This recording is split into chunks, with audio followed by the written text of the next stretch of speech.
ပြောချင်တာကတော့တချို့လေကြတော့ဒီစီတေးသေးနေကြီးလိုချင်တယ်ဒါပေမဲ့ကြိုးစားပါကျွန်တော်တို့လည်းတစ်ချိန်တော့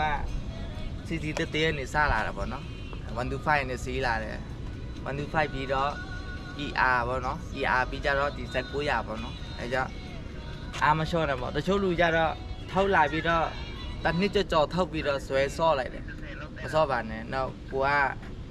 နာမည်လေးပြက်တယ်ပြီးကြရင်ထောက်ရတော့ခက်တော့ပေါ့နော်ပြီးအောင်ထောက်လိုက်စိတ်စီလေးထားတာအဲကြောင့်မထောက်ခင်တော့ကြိုတင်စဉ်းစားပေါ့နော်အကျွေးကကိုလက်ထက်မှာရှိနေဆုံးတိုင်းနဲ့ရှိပြီအဲကြောင့်ကိုကအကျွေးရောတင်ထားတယ်ဖြစ်နိုင်တော့လက်ငင်းဝယ်ရင်တော့ကောင်းတာပေါ့နော်အခုဈေးတော့တိတ်မရှိတော့ဘူးပေါ့နော်ရကြိုးစားပါလူတိုင်းမှာတော့အိမ်မက်တော့ရှိကြတာပဲကိုဟာကိုကောင်းနေပေါ့နော်ဒါဒီညီက150လိုက်လို့ရဒါလည်း55လိုက်လို့ရပါပေါ့နော်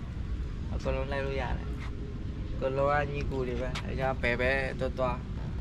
မခွဲချဘူးလိုက်လို့ရပါတယ်လောက်ပါပဲเนาะโอเคပါဒီဗီဒီယိုဖိုင်လေးအားပေးကြရလို့အားပေးကြအောင်နော်ဟုတ်ကဲ့အားပြပြန်မှကျွန်တော်ဆက်ရည်ဒီကိုလေးပါနော်ဗီဒီယိုဖိုင်အားပေးကြပါအောင်လို့အမြင်နဲ့ပါပါเนาะအဲကြောင့်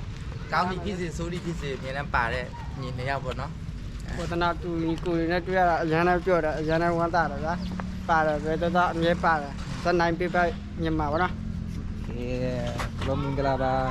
တွေ့ရင်လည်းအပေးပေါ့เนาะဒါကျွန်တော်တို့ရဲ့ logo လေးပေါ့เนาะ sticker